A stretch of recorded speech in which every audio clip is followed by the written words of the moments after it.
ክቡር ፕሬዝዳንት ታይብ ኤርዶጋን የቱርኪ ፕሬዝዳንት እና ኢትዮጵያ ወዳጅ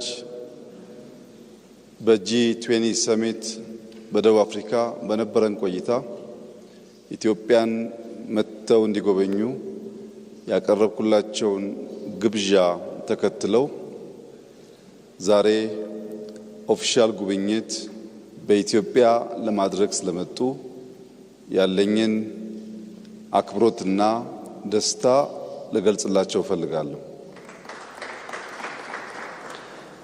ክቡር ፕሬዝዳንት እንዲሁም ከሳቸው ጋር የመጡ የዴሌጌሽን አባላት ወደዚች ጥንታዊት የሰው ልጅ መገኛ የኮፊ አረቢካ መገኛ በአፍሪካ ብቸኛው በቅኝ ግዛት ያልተገዛች ሀገር ከፍተኛ ክብር እና ኩራት ያላት የማደግ ተስፋ ያላት ከሁሉ በላይ ደግሞ የአፍሪካ የፖለቲካል ካፒታል ወደ ሆነችው አዲስ አበባ እንኳን በሰላም መጣችሁ። ቆይታችሁ ያማረ የሰመረ እንደሚሆን ተስፋዬ የላቀ ነው። ካባጃሙ ፕሬዝዳንት ተርኪዬ ራጃብ ጣይብ ኤርዶዋን ምቹ ኢትዮጵያ ወልጋይ ጋሪ ዲግደመፋ አፍሪካ ኪባራቲ akka Itoophiyaa dhufanii daawwatan affeerraa dhiyeesseef hordofee guyyaarraa ifatti daawwannaa taasisuuf waan dhuftaniif kabajaa fi gammachuu natti dhagahame isiniif ibsuun barbaada. Kabajamoo pirezidaantii fi jila isin waliin dhufe hunda baga gara argama dhala namaa jalqabaa biyya argama bunaa arabikaa taate. Biyya Afrikaa hin koloneeffamne Itoophiyaa biyya kabajaa fi sabboonummaa biyya qabdu, biyya abdii guddachuu qabdu, biyya teessoo siyaasaa magala guddoo Afrikaa magala Finfinnee baga nagaan dhuftan. Turtiin keessan bareedaa fi milkaa'aa akka ta'u abdiin qaba. Guyyaarraa marii garlamee fi haasawaa pirezidaantii waliin taasifne keessaa dhimmoota tokko tokko irratti walii galteerra geenyeerra. Dhimmi tokkoffaan irratti walii galle daldalli Itoophiyaa fi Tarkiyyee gidduu jiru yoo xiqqaate doolaara biiliyoona tokko akka qaqqabu walii galleerra. Kana caalaas guddachuu akka qabuu fi mootummoota lamaan xiyyeeffannoon karoorfamee akka hojjetamu walii galleerra. Akkasumas seektaroonni biizinasii daldalli damee garaagaraa akka guddatu walii galteerra geenyeerra. ዛሬ በነበረን የሁለትዮሽ ግንኙነትና ንግግር በአንዳንድ ወሳኝ ጉዳዮች ላይ ከፕሬዝዳንት ጋር ተግባብተናል። አንደኛው በኢትዮጵያና በቱርክ መካከል የሚደረገው የንግድ ልውውጥ ቢያንስ $1 ቢሊዮን መሙላት እንችልና ከዚያም በላይ ማደግ እንዲችል በሁለቱም መንግስታት ታቅዶ እንዲሰራበት እንዲሁም የቢዝነስ ሴክተሮች ዳይቨርሲፋይ እንዲደረጉና በሁለታችን መካከል ያለው የንግድ ልውውጥ እንዲያድግ ከስምምነት ተደርሷል። ከ130 ሚሊዮን ህዝብ በላይ ያላት ሀገር የሲ አክሰስ ተከልክላ በዓለም ላይ ካለው ልምምድና ትሬንድ ውጪ በጠላቶቻችን ደባ ለረጅም ጊዜ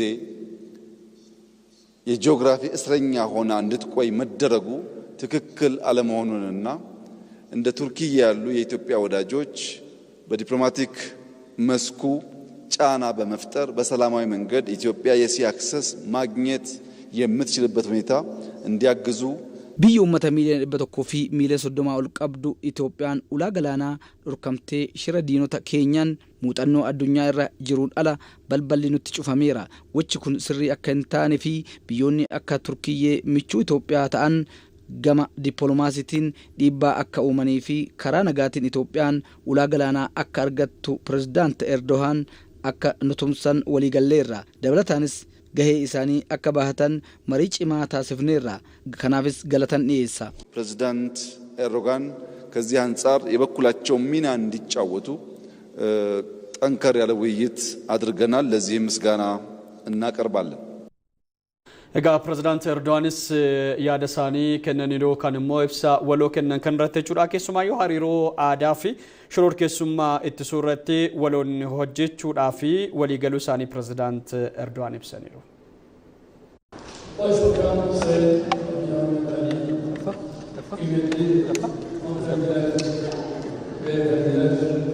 sizlere kalbim yollarına saygıyla selamlıyorum.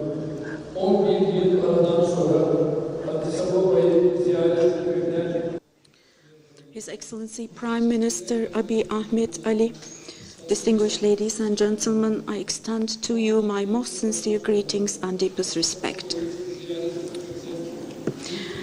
I would like to begin by saying that I am really pleased today to be visiting Addis Ababa. Kabajamoo Ministeera Muummee Abiy Ahmed Ali kabajamtoota aangoota Itoophiyaa asitti argamtan duraan dursa nagaa koo kabaja guddaan siniif dhiyeessuun barbaada. Guyyaa har'aa as Finfinneetti argamee daawwannaa gaggeessuu kootiif gammachuu guddaatu natti dhagahama. Ministeera Muummee Abiy Ahmed Ali fi aangoonni Itoophiyaa marti simannaa naaf taasiftaniif maqaa koo fi jila na waliin dhufeen galata guddaa siniif dhiyeessuun barbaada. Itoophiyaan biyya obbolaa keenya qofaa miti, biyya nuuf baay'ee murteessituudha. Argamni Itoophiyaa iddoo tarsiimaadha. Itoophiyaanis biyya ardii Afrikaa keessatti qooda gama dinagdee, siyaasaa fi aadaatiin hoogganummaa guddaa bahaa jirtudha waan taateef nuti Itoophiyaa waliin hojjechuufis qophii guddaa qabna. Itoophiyaa fi Tarkiyyeen biyyoota michuudha. Gama daldalaatiin kana caalaa akka waliin hojjechuu qabnu waliigalteerra geenye jirra. Itoophiyaan aadaa biyya Islaamaa qabdu akkasumas eegduu fi keessattuu masjiida Al-Najaashii Afrikaa keessatti isa jalqabaa ta'e walitti dhufeenya gama aadaatiin qabnu guddisuudhaaf shoora olaanaa waan qabuuf kanarratti waliin hojjechuudhaafis waliigalteerra geenyeerra. Gama nageenyaatiin gaanfa Afrikaa irratti Itoophiyaan nageenya waaressuuf qooda olaanaa qabdi waan ta'eef nutis waliin hojjechuudhaaf waliigalteerra geenye jira. Biyyi kamiyyuu walabummaa Itoophiyaa sarbu yoo jiraate nuti Itoophiyaa waliin jirra. Tarkiyyeen waraanni kamiyyuu gaanfa Afrikaatti akka babal'atu hin barbaannu. Rakkoo qaxanaa kanatti mudates marii biyyoota naannaa kanaatiin furamuu akka danda'u abdii guddaa qabna. Kanaaf ammoo Tarkiyyeen tumsa guddaa kan taasiftu ta'a. Yaa'ii jijjiirama qilleensaa kooppis dursinee kan qopheessinu waan ta'eef muuxannoo achirraa argannu dhimma kanarratti Itoophiyaadhaaf kan qoonnuu fi Itoophiyaa wajjiniinis kan waliin hojjennu ta'uu waliigalteerra geenye jirra.